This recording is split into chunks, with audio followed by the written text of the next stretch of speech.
Hey everyone, and welcome. Let's talk about one of life's biggest goals, being truly, lastingly happy. Today, we're going to explore a single, really powerful piece of wisdom that might just flip the script on how you see your relationships and even yourself. Okay, let's jump right in. So first things first, a question for you. When you think about what makes you happy, where does your mind automatically go? Is it a bigger paycheck, a dream vacation, or maybe, is it a person? Just take a second and be honest with yourself. Where are you putting your hope for happiness? For so many of us, if we're being real, the answer leads us straight to the people we love the most, our partners, our family, our best friends. There's this quiet, subconscious belief that it's their job to make us happy.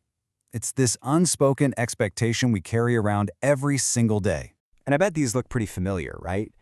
We want them to be mind readers, to just know what we need without us having to spell it out. We hope they're going to fill that little empty space inside us, and of course that they will never let us down.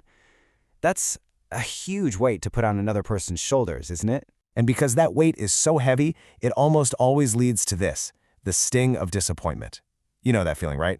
That mix of confusion and hurt when someone you love and trust just doesn't come through the way you thought they would, when the reality of the moment just doesn't match the movie you were playing in your head. And this is exactly where that pain comes from. It's born in the gap between our expectations and reality. We expect perfection. They will always get me. But the reality is, it's human. Sometimes they just won't. We want them to be flawless, but the people we love are just people. They're going to make mistakes, and sometimes they're going to hurt us, even when they don't mean to. So here's a crucial little mindset shift for you. What if disappointment isn't a red flag that your relationship is broken? What if it's just a totally normal, unavoidable part of caring deeply for another imperfect human being? Maybe it's not a bug in the system of love, maybe it's actually a feature. And that idea leads us to a really counterintuitive truth, a completely different path to happiness that has nothing to do with trying to change other people or trying to avoid disappointment. Instead, it's all about changing our relationship with disappointment itself. And that brings us to the absolute core of this whole explainer, the one sentence that could change everything. If you want to be happy, just teach your heart to accept the disappointments even from your loved ones. Just let that sink in for a second. It sounds so simple, but man, is it profound. Okay, teach your heart. That sounds nice and poetic, but what does it actually mean? What does it look like in real life? Because this isn't a passive idea, it's an active practice. So let's break this thing down into something we can actually do. The sentence itself actually gives us a 3-step roadmap. Step 1, you've got to acknowledge the goal. If you want to be happy, that's your motivation. That's the why. Step 2, you have to identify the work. And here's the kicker. The work isn't on them, it's on you. The work is to teach your heart. And step 3, you practice the specific skill, which is to accept the disappointments as they come. So let's get specific.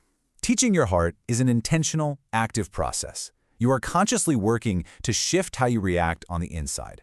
You're not just sitting back and hoping that one day you'll magically feel different. No way! You are the teacher and your heart is the student. And the word acceptance, that one gets misunderstood all the time. In this context, it does not mean giving up. It doesn't mean you approve of being hurt. It just means acknowledging reality for what it is, without piling on a story of how it should have been. It's just seeing clearly. When you actually start to practice this, something pretty incredible starts to happen. You find this new sense of freedom. All of a sudden, your happiness is no longer this fragile little thing that depends on somebody else's perfect behavior. It's built on a much, much stronger foundation, your own resilience. And I want to be absolutely crystal clear on this point. This approach is not about giving up on people. It's not about lowering your standards or just becoming a doormat for others. Not at all. What it is about is letting go of an impossible expectation, the expectation that another human being can be your one and only source of happiness.